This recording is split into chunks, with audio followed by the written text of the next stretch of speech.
আগামী নির্বাচন জুলাই সনদের আলোকে হবে বলেন তায়ের। 5টি প্রস্তাবের ভিত্তিতেই আশা করি জুলাই সনদ বাস্তবায়ন হবে, একথা জানিয়ে জামায়াতে ইসলামের নায়েবে আমির ডাক্তার সৈয়দ আবদুল্লাহ মোহাম্মদ তায়ের বলেছেন, জুলাই সনদের ভিত্তিতেই আগামী নির্বাচন হবে। বৃহস্পতিবার 11 সেপ্টেম্বর সকালে রাজধানীর ফরেন সার্ভিস একাডেমিতে জুলাই জাতীয় সনদ 2025 বাস্তবায়নের উপায় নিয়ে জাতীয় ঐকমত্য কমিশনের সাথে বিভিন্ন রাজনৈতিক দলের আলোচনায় এসব কথা জানান তিনি। এদিকে বৈঠকে গণভোট, বিশেষ সাংবিধানিক আদেশ, অধ্যাদেশ ও নির্বাহী আদেশের মাধ্যমে জুলাই সনদ বাস্তবায়নের সুপারিশ করেছে জাতীয় ঐকমত্য কমিশন।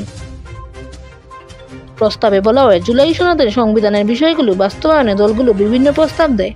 কমিশনের প্রস্তাবে বলা হয়, জুলাই সনদের সংবিধানের বিষয়গুলো বাস্তবায়নে দলগুলো বিভিন্ন প্রস্তাব দেয়। সেগুলোর মধ্যে পূর্ণাঙ্গ সনদ বা তার কিছু অংশ নিয়ে গণভোট অনুষ্ঠান, রাষ্ট্রপতির নির্বাহী ক্ষমতা বলে বিশেষ সাংবিধানিক আদেশে বাস্তবায়ন করা, নির্বাচনের মাধ্যমে একটি গণপরিষদ গঠন করে প্রয়োজনীয় সাংবিধানিক ব্যবস্থা করা, ত্রয়োদশ সংসদে নির্বাচিত জনপ্রতিনিধিদের মাধ্যমে বাস্তবায়ন,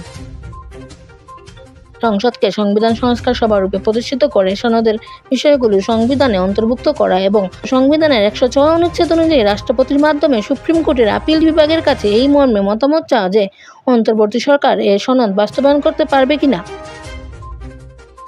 দলগুলোর মতামতের ভিত্তিতে ঐকমত্য কমিশনের বিশেষজ্ঞ প্যানেল একাধিক বৈঠকে বিভিন্ন ধরনের বিকল্প বিবেচনা করে প্রাথমিক পর্যায়ে 5 পদ্ধতিতে বাস্তবায়নের জন্য সুপারিশ করে। এগুলো হচ্ছে অধ্যাদেশ, নির্বাহী আদেশ, গণভোট, বিশেষ সাংবিধানিক আদেশ এবং 106 অনুচ্ছেদের মাধ্যমে সুপ্রিম কোর্টের মতামত চাওয়া।